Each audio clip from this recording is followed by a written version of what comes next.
औज़ुबिल्लाहिमिनश्शैतानिर्रजीम बिस्मिल्लाहिर्रहमानिर्रहीम। Photosynthetic pigments, substance that absorb light energy is called pigment. Chlorophyll. सबसे पहले pigments में हम डिस्कस करेंगे क्लोरोफिल को। The group of pigment that give characteristic green color is called chlorophyll. The chlorophyll have a complex ring structure which is chemically related to porphyrin like group of hemoglobin and cytochromes. Cytochromes और haemoglobin group जैसे होते हैं ना, उसी की तरह chlorophyll की ring भी होती है जिसे हम कहते हैं porphyrin. Chlorophyll has magnesium as a central atom. Chlorophyll की जो रिंग है ना, उसके अंदर सेंट्रल के अंदर क्या होता है, मैग्नीशियम एटम होता है। ठीक है।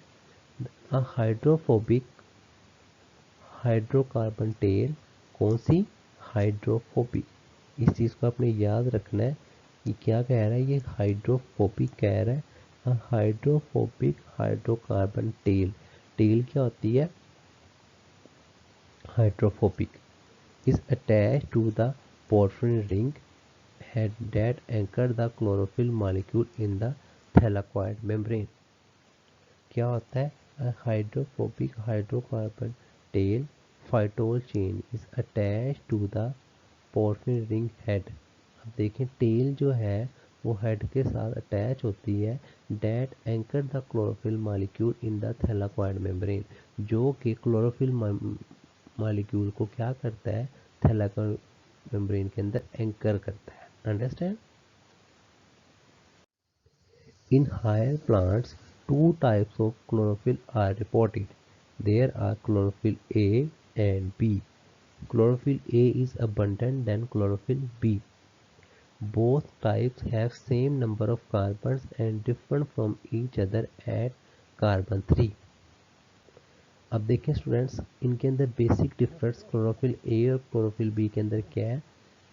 कार्बन नंबर सेम है, लेकिन डिफरेंस क्या आया? कार्बन नंबर 3 पे। क्लोरोफिल ए के अंदर कौन सा ग्रुप है? मिथाइल ग्रुप है। क्लोरोफिल ए में कार्बन नंबर 3 पर मिथाइल ग्रुप अटैच है, और क्लोरोफिल बी में कार्बन नंबर 3 पर अल्डिहाइड ग्रुप अटैच है। अंडरस्टैंड? क्लोरोफिल ए, देखिए इसका फार्मूला क्या है, C55H72O5N4 आगे मैग्नीशियम। इसी तरह क्लोरोफिल बी में कार्बन एटम्स क्या थे, सेम है। कौन कौन से? C55। हाइड्रोजन में डिफरेंस आ गया इसके अंदर। क्यों डिफरेंस आया? कि देखिए बेटा, यहाँ पर कार्बन नंबर 3 पर कितना, एक हाइड्रोजन है, और यहाँ पर कार्बन नंबर 3 पर 2 हाइड्रोजन है, सॉरी 3 हाइड्रोजन है। तो देखिए बेटा, एक 3 में से एक माइनस होगा तो 2 रह गए, तो इसके अंदर इसीलिए 2 एक्स्ट्रा हाइड्रोजन है। अंडरस्टैंड? उसके बाद देखें क्लोरोफिल बी, इसके अंदर ऑक्सीजन कितने हैं? इसके अंदर ऑक्सीजन 6 है। ठीक है। क्यों? कि इसके अंदर कार्बन नंबर 3 पर एक ऑक्सीजन मॉलिक्यूल, एक ऑक्सीजन एटम ज़्यादा है। उसके अलावा नाइट्रोजन कितने हैं? 4 है, और मैग्नीशियम एक ही है। अंडरस्टैंड? होपफुली आपको इनका फार्मूला अच्छी तरह से समझ आया होगा।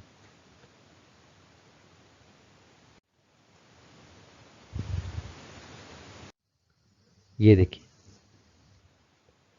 ये फाइटो टेल है, और ये देखिए सेंटर में मैग्नीशियम एटम है, ये वाला।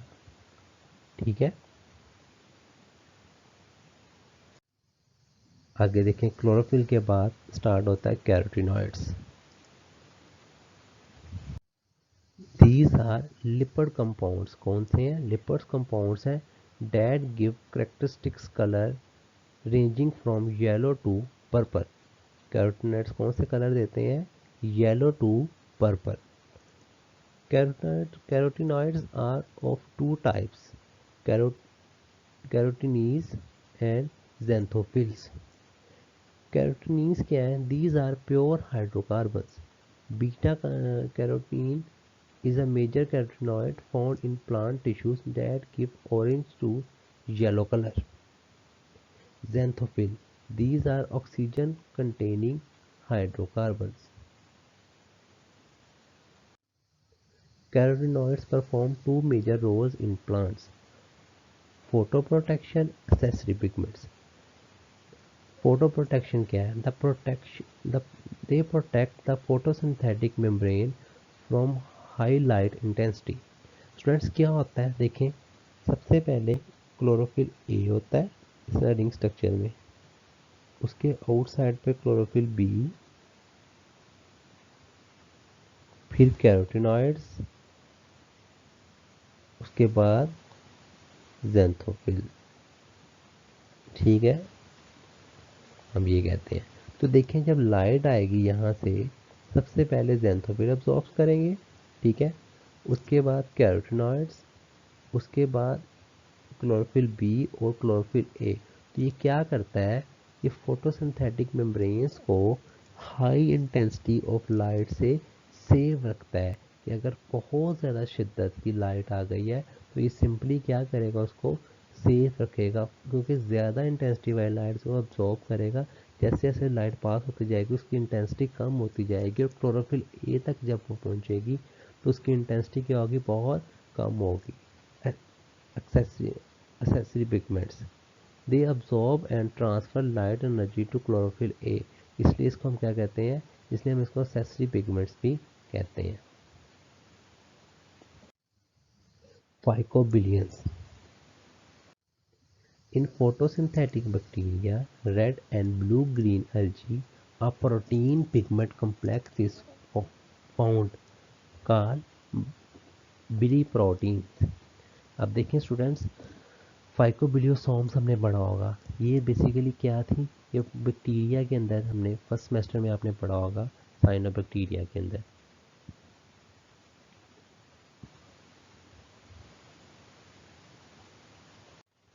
ये ब्लू ग्रीन एल्गी के अंदर स्पेशल प्रोटीन्स होती हैं जिसे हम बिली प्रोटीन्स कहते हैं। The pigment part of this complex is called phycobilins. ठीक है, ये प्रोटीन्स हैं जिसे हम कहते हैं बिली प्रोटीन्स, और इस प्रोटीन्स का वो पार्ट जिसके अंदर पिगमेंट्स होता है उसको हम कहते हैं फाइकोबिलियंस। It is strongly attached to the protein and absorb light in the range of wavelength which is not absorbed by chlorophyll. ये किसके साथ अटैच होता है, ये प्रोटीन के साथ अटैच होता है और वो लाइट उस रेंज की लाइट को अब्जॉर्ब करता है, उस वेवलेंथ वाली लाइट को अब्जॉर्ब करता है जिसको क्लोरोफिल अब्जॉर्ब नहीं कर पाता। For this reason, like carotenoids, these are also known as accessory pigments. इसलिए फाइकोबिलियंस को भी हम क्या कहते हैं, इनको भी हम accessory pigments कहते हैं। All phycobiliproteins are water soluble. ये सारी प्रोटीन्स क्या होती हैं, ये वाटर solubles होती हैं and aggregate to form clusters and that adhere to the membrane called phycobiliosomes. ये क्या होता है, और ये जमा होकर क्या बनाती है, क्लस्टर्स बनाती, गुच्छे बनाती हैं, जो क्या हो जाती हैं स्टूडेंट्स। होता क्या बेसिकली, फाइकोबिलियो प्रोटीन्स है ना, ये वाटर सोल्यूबल्स होती हैं, और उसके अलावा जब ये जमा होके ना क्लस्टर्स की फॉर्म में अडहेयर जुड़ जाती हैं किसके साथ, मेम्ब्रेन के साथ, तो इसे हम क्या कहते हैं, इसलिए हम इसको फाइकोबिलियोसोम्स कहते हैं। अंडरस्टैंड।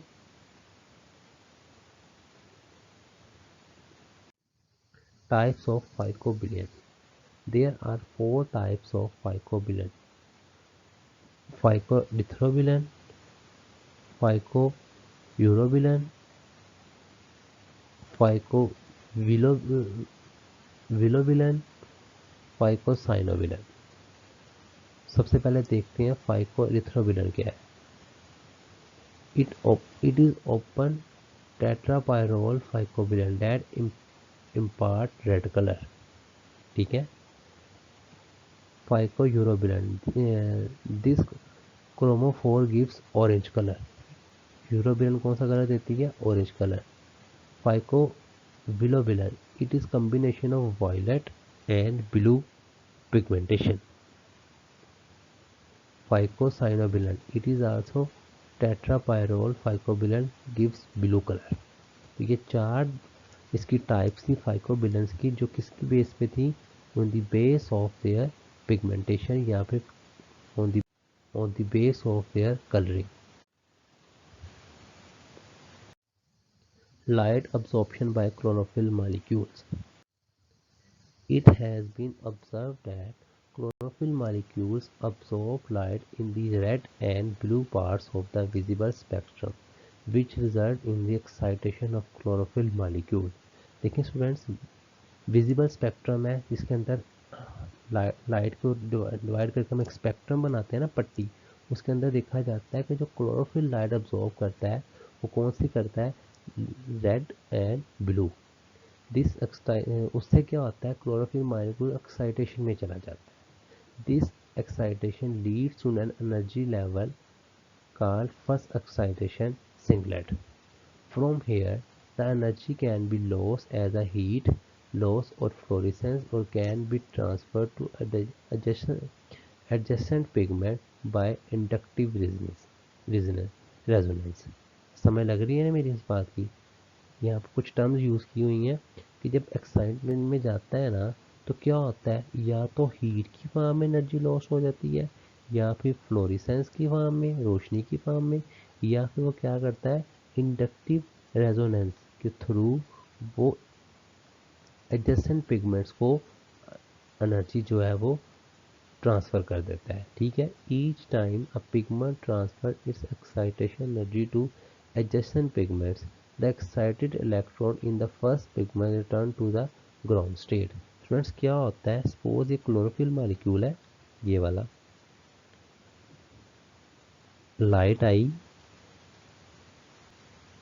ठीक है, क्या करेगी? इसने क्लोरोफिल ने अब्जॉर्ब किया, ये एक्साइटेशन में चला जाएगा इलेक्ट्रॉन. ठीक है. कहाँ चला जाएगा?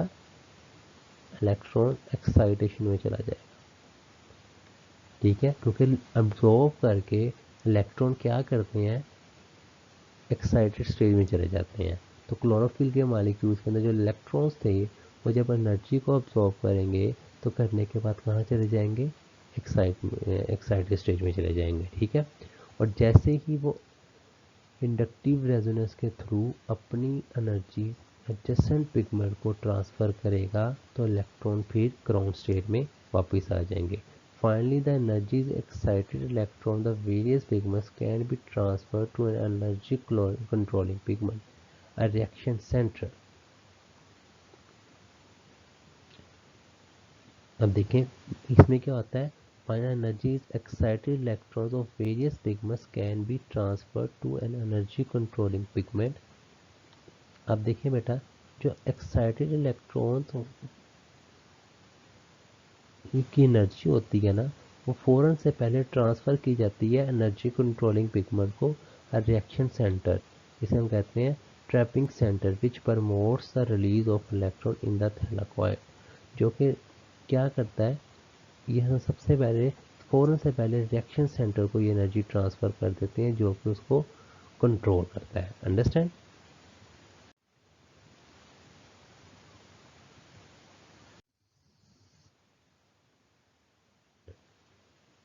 अब स्टूडेंट्स देखें, the graph which tells that which pigments absorb which colour of light in how much quantity. Both chlorophyll A and B show maximum absorption in blue. इसके अंदर यही बताया गया हुआ है कि अब्जॉर्प्शन स्पेक्ट्रम हमें बेसिकली बताता है कि कौन से पिगमेंट जो है वो कितनी लाइट अब्जॉर्ब करता है. ठीक है. और कितनी मिकदार में अब्जॉर्ब करता है. तो क्लोरोफिल ए और बी का जब स्पेक्ट्रा देखा गया ना तो उसके अंदर उसने दिखाया कि ब्लू, इंडिगो और ऑरेंज रेड जो लाइट थी ना उसको सबसे ज़्यादा उसने अब्जॉर्ब किया था. लेकिन यहाँ पर ये था कि उसने येलो और ग्रीन लाइट को भी तो लिटल अमाउंट उसकी जो थी ना वो उसको अब्जॉर्ब किया. लेकिन यहाँ पर एक पॉइंट है कि अब्जॉर्प्शन स्पेक्ट्रा ने हमें एक बड़ा अच्छा क्लू दिया. उसने हमें ये एविडेंस दिया कि वेव लेंथ जो है ना लाइट की वो भी इफेक्ट करती है फोटोसिंथेसिस के अंदर. उसने कहा कि ब्लू और रेड लाइट जो है ना वो एज एनर्जी सोर्स यूज़ करते हैं प्लांट, ग्रीन प्लांट्स फोटोसिंथेसिस में। Chlorophyll A show two minor peaks at about 680 and 700 nanometer, which results from the special chlorophyll A molecule acting as reaction center pigments. These pigments are abbreviated P68 and P700. ठीक है। The carotenoids absorb radiant energy in between 449 and 490 nanometer. जो उसकी wavelength बताई हुई है। Carotenes show absorption peaks at 449 and 478 nanometer, whereas xanthophylls at 440 and 490 nanometer.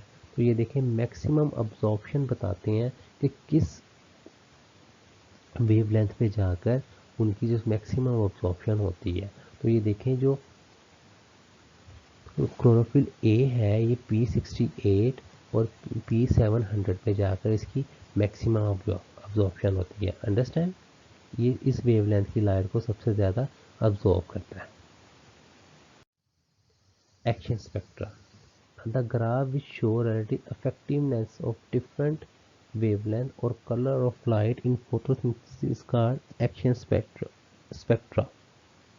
ये simple हम कहते हैं कि एक्शन स्पेक्ट्रा जो इफेक्टिवनेस को डिफाइन करे कि किस लाइट ने कितना इफेक्ट किया उसको हम एक्शन स्पेक्ट्रा कहेंगे।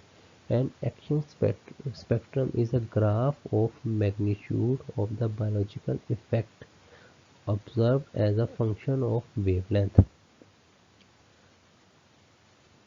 The action spectra helps identify the pigments involved in the process of photosynthesis because action spectra often closely matches the absorption spectra of the pigment participating in the process. देखिए students, action spectra में ये जो graph बनता है वो magnitude का जो graph बनता है वो बायोलॉजिकल इफेक्ट को ऑब्जर्व करता है। किस तरह बायोलॉजिकल इफेक्ट को ऑब्जर्व कैसे करना है कि जो वेवलेंथ थी उसका फंक्शन क्या था। कि सपोज करें शॉर्ट वेवलेंथ थी, उसने क्या असर दिखाया, लॉन्ग वेवलेंथ थी, उसने क्या असर दिखाया। मेरी बात समझ गए। तो इसी बेस पर उन्होंने ये सारा किया था कि एक्शन स्पेक्ट्रा क्या है। ठीक है, उसके अलावा एक्शन स्पेक्ट्रा ने इसी में भी हेल्प करता है इस आइडेंटिफिकेशन में कि पिगमेंट्स कौन से पिगमेंट्स इन्वॉल्व होते हैं फोटोसिंथेसिस के प्रोसेस में। ठीक है, क्योंकि एक्शन स्पेक्ट्रा जो है वो क्लोजली रिलेटेड है या फिर क्लोजली मैच होता है अब्जॉर्प्शन स्पेक्ट्रम के साथ। ठीक है, जो कि देखिए ना अब्जॉर्ब कर रहे हैं एक स्पेक्ट्रम जो है वो हमें बता रहा है कि इतनी लाइट या इतनी वेवलेंथ की लाइट अब्जॉर्ब हुई है, उसका उसने अपना ग्राफ बनाया। उसी के साथ एक्शन स्पेक्ट्रा भी वर्क कर रहा है, बता रहा है कि इतनी वेवलेंथ की लाइट अब्जॉर्ब हुई है और इसका एक्शन या इसका इफेक्ट इतना है। तो इसके अंदर क्या पाया जाता है, इनके अंदर थोड़ा सा सिमिलैरिटी पाई जाती है। ठीक है, क्लोजली मैच है ये आपस में।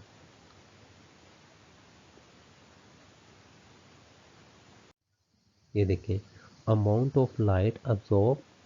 ठीक है, ये देखिए 400 ग्रीन कलर में क्लोरोफिल है, येलो कलर के अंदर क्या चीज़ होगी आप ज़रा बताएं। क्लोरोफिल ए है, ग्रीन कलर के अंदर क्लोरोफिल बी है और ऑरेंज कलर के अंदर कैरोटीनॉइड्स है। तो देखें स्टूडेंट्स, सबसे पहले हम देखते हैं ग्रीन कलर के अंदर। ये ग्रीन कलर के अंदर क्लोरोफिल बी है, इसने जो लाइट अब्सॉर्ब की वो मैक्सिमम कहाँ की, देखिए मैक्सिमम पीक बनी वेवलेंथ ऑफ लाइट नैनोमीटर। तो ये देखिए ये फर्दर मूव करता जा रहा है। अंडरस्टैंड, स्पेक्ट्रम बनाया हुआ वेवलेंथ का कि कौन सा पिगमेंट कहाँ कौन सी वेवलेंथ की लाइट को सबसे ज़्यादा अब्सॉर्ब करता है। अंडरस्टैंड। स्टूडेंट्स, ये आपका लेक्चर था, होपफुली आपको उसकी समझ आई होगी।